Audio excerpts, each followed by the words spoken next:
Bonjour à tous, heureux de vous retrouver pour ce nouveau Quintet Flash. Ce mercredi, on prend la direction de l'hippodrome de Vincennes à l'occasion du prix de Chambéry. On va évoluer sur 2850 mètres. Ce sera la grande piste, 16 partants au départ, un mixte entre français et étrangers. Quelques inconnus, puisque la plupart des étrangers n'ont jamais foulé la cendrée de Vincennes. Feront-ils la montée? Quoi qu'il en soit, on a quand même quelques bases solides au papier. On devrait pouvoir trouver la bonne combinaison. En champ réduit, ça sera plus simple.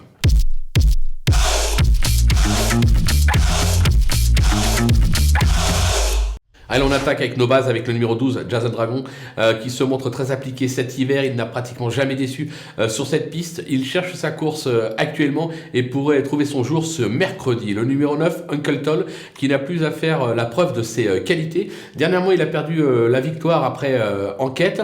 C'était sous la selle. Son entourage n'a pas trop compris pourquoi. À lui de rester au trot tout simplement pour se réhabiliter totalement. Moi, j'y crois. Le numéro 11, Gourou, qui vient de le faire avec la manière sur cette piste et à ce niveau.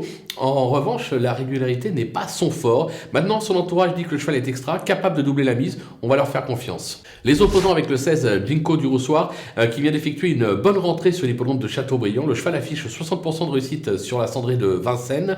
Sur sa lancée, il a encore son mot à dire dans l'emballage final. Le numéro 8, Eco CN, pluridisciplinaire, il s'est vite adapté à la piste de Vincennes. Il possède vitesse et tenue, mais il reste délicat. Là encore, il lui suffira de rester au trot pour espérer pouvoir conclure dans la bonne combinaison. Le numéro 2, Ariel Ferme, performant en Italie, il est aussi ici depuis qu'il a rejoint l'écurie de Fabrice Soulois. Sur sa lancée, il peut encore espérer accrocher un accessite. Le coup de poker, ce sera le numéro 10, Mr. Donald, qui compte quelques bonnes sorties en Scandinavie. Il vient d'échouer pour ses débuts sur l'hippodrome de Vincennes, mais c'était sur la petite piste. Je pense qu'il est plutôt taillé pour réussir sur la grande piste. Ça peut être une révélation à belle cote, attention.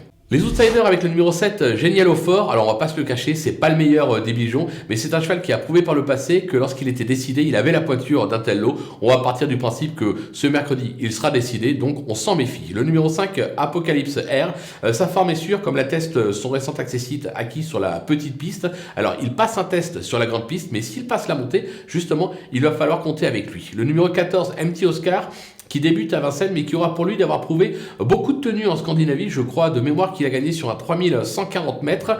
Dans ces conditions, je préfère m'en méfier. Et enfin, l'As Amour del Ronco, excepté sur les anneaux italiens, il n'a jamais réussi à convaincre sur cette piste. Alors vous allez me dire pourquoi on le garde. Pour une simple et bonne raison. On a fait appel à Jean-Michel Bazir pour être au sulky. Son entourage dit que le cheval vaut beaucoup mieux que ce qu'il a montré sur notre sol. Raison pour laquelle je m'en méfie. Si à JMB, il peut inventer quelque chose. Mais pour moi, il reste un son en dessous des meilleurs dans cette épreuve. Raison pour laquelle je le mets en bout de piste. Les délaissés avec le 3, Dominique Wib. Ses premiers pas à Vincennes n'ont pas convaincu. Il aurait été beaucoup plus à son affaire sur plus court, style un 2100 mètres départ Autostar, raison pour laquelle je ne le garde pas. Le numéro 6, Grec Davaroche, performant en province, il est plus limité à Vincennes. Il effectue une rentrée. Son mentor, Jean-Michel Baudouin, reste au sulky. Il nous dit qu'on peut le regarder courir, on va lui faire confiance. Le numéro 13, Bordeaux S, qui n'a guère convaincu ces derniers temps en Scandinavie. Il s'est déjà placé sur ce parcours, 4e en 2020. Mais ça commence à dater, raison pour laquelle j'ai préféré l'écarter. Et enfin, le numéro 15, Gims Duplessis, qui vient de renouer avec le succès sur l'hippodrome de Cordemais. Ça se complique véritablement à Vincennes. Je pense qu'il est vraiment bien plus performant sur les tracés de province, raison pour laquelle là aussi je tente l'impasse. Voilà, on a fait le tour de cette très belle épreuve européenne. On va se quitter avec ma sélection et mes conseils de jeu. À vous de jouer.